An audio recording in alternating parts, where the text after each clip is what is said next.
Hello, I'm Mayor Philgood with your weekly update. During Tuesday's study session, we had a presentation and discussion regarding the quarterly update of the Mayor's Commission for Water Policy Review and Monitoring from Leslie Grazier, the Water Resource Project Manager and Staff Liaison for the Commission.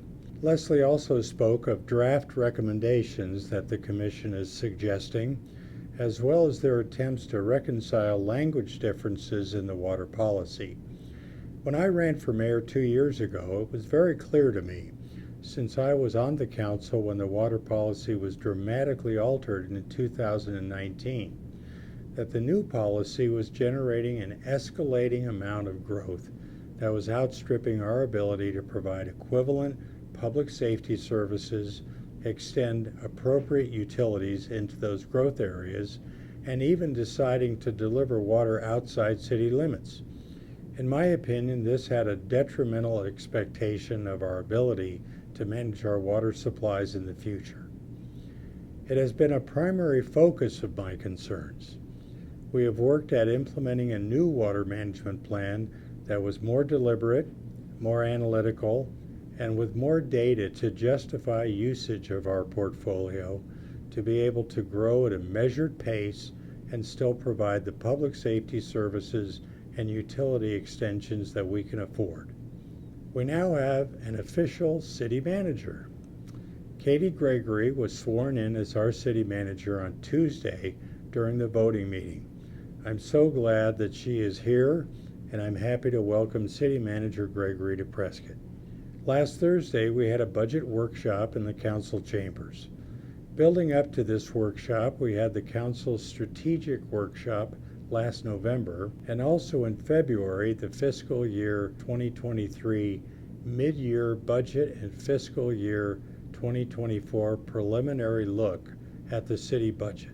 Since then, the departments have been planning their budget, and then they submitted their information and requests, which were reviewed by the city manager and the budget department.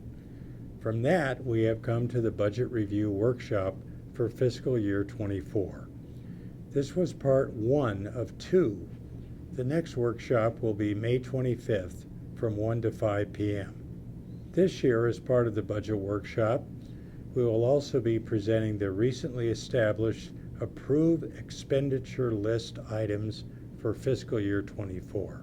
Mark Woodfill, our city finance director, explained that earlier this year, when the procurement code changes were considered, we established an approved expenditure list, an AEL, which will allow staff to proceed with getting the business of the city done. We'll still do all the procurement methods, the bidding and all that, but council will approve all these expenditures in one approval with the 2024 budget, whatever council agrees to put on that list. To summarize some of the top points of this budget, the market compensation plan is included, which will mean a pay raise for city employees. They received a 5% increase in pay last November, but will receive another 6.5% increase this year. There is also a 2% merit increase available.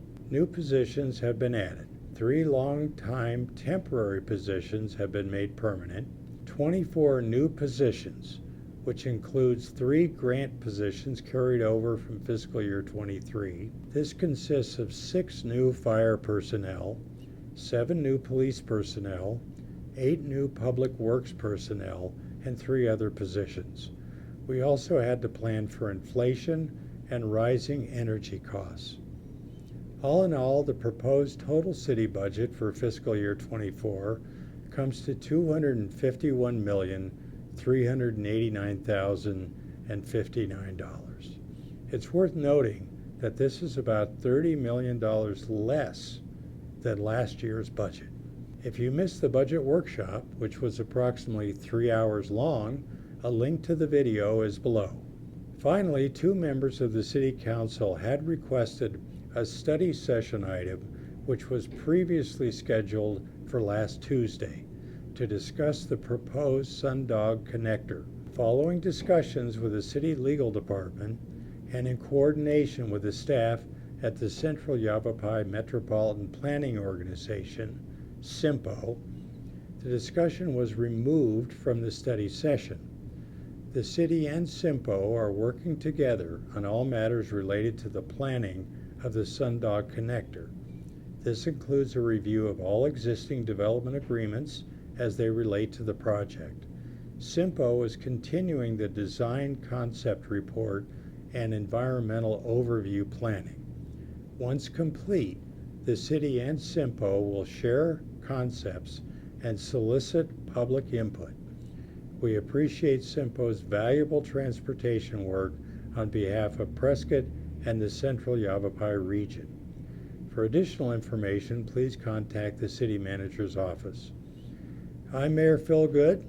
This has been your weekly update. Thanks for watching, and we'll see you again next week.